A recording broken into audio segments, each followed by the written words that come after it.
All right, Nick.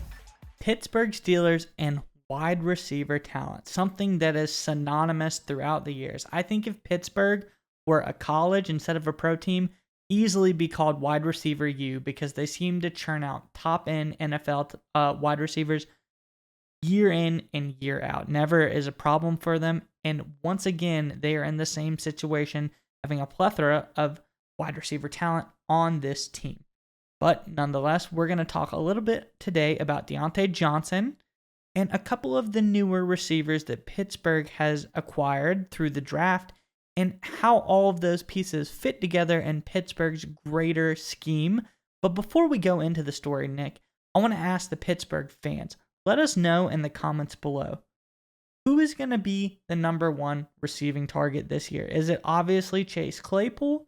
Could Deontay Johnson work his way in there? Is it Calvin Austin? Is it going to be George Pickens? Who knows? Or tight end running back work their way in the mix? We don't know.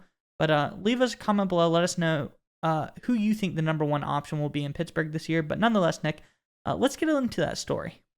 Yeah, so it's been an offseason where a lot of receivers have held out, asked for bigger deals or work trades. Everyone from McLaurin over in Washington, DK Metcalf, Deebo Samuel. And there's rumors that Deontay Johnson of the Pittsburgh Steelers is going down the same path. But according to Fan Nation, as part of SI.com, the Steelers are not even entertaining the idea of locking up Deontay Johnson to a deal that's not team friendly.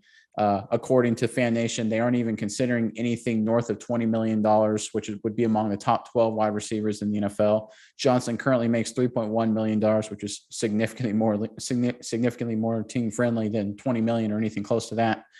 And Miles, I think this is a really good start for new Steelers GM Omar Khan, right? He took the position being a contracts guy, salary cap guy, and understanding how important it is to not overpay for receivers who really have just started breaking out. Maybe Deontay Johnson can be a future star, but I don't think right now he's worth, 20 million plus. Oh, yeah. No, I think that people are going to learn a lesson just in general about paying players the season after they break out. You got to prove it. At least put up another good season. Put up a couple of good seasons. Contracts are contracts for a reason. And I think these teams are getting burned by going with the trends of you have a breakout season. Like, for instance, Deebo Samuel. Great season, breakout season. They come back, and now he wants a ton of money. You got to prove yourself because it's a very harrowing, niche type of situation he's in. Do teams figure it out? Is he not quite as successful this next season? Do you get burned if you pay him $25 million a year? Like, all these questions are going to be answered for us. But I think that the Steelers are in the similar situation, but they're a lot better off because there's a lot more options around the ball that they can move to. Deontay Johnson isn't their entire offense, and I don't think he ever will be. So I think the Pittsburgh Steelers feel fine with how they're going to approach this situation. Don't you think? Well, yeah, especially when you brought up Deontay Johnson not being their whole offense. I'd argue he's not their number one guy. I think Claypool is probably more potential of a guy they want to be their number one receiver. They got George Pickens early in the second round for a reason. The guy's uber talented. If it weren't for some, character concerns or things like that, he probably would have climbed up more in the middle of the first round. Of course, Freiermuth's a good tight end. Najee Harris is dynamic out of the backfield. But I want to bring up a guy or talk more about a guy you brought up, and that's Austin, the wide receiver they drafted in the fourth round. I think he's just an example, getting a guy like Austin, knowing that the contract dispute is going on with Johnson. Because Austin and Johnson are very, very similar body types. Both are about 5'8", 5'10", 180 pounds, more quick, shifty, faster, acceleration in and out of cuts, wide receivers. So what a great bargaining chip for the Steelers front office with new GM Omar Khan, right? I just really love what he's doing here. He's like, okay, Johnson, you want to maybe hold out like DK Metcalf or Deebo? Well, guess what? That rookie fourth rounder, he plays the game just like you. He may even be better than you. So you go hold out. We'll let that guy play. I mean, what do you think? A pretty savvy move by Khan, huh?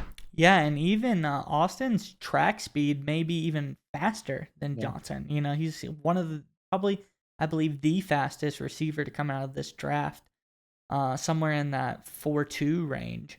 But this is a great move by Khan. Draft a guy. You got a guy who isn't your clear number one, but is a receiver who wants to come in and try to hold out for more money. So what do? You bring in someone to challenge him. Say, hey, look, you want to come out and ask for more money?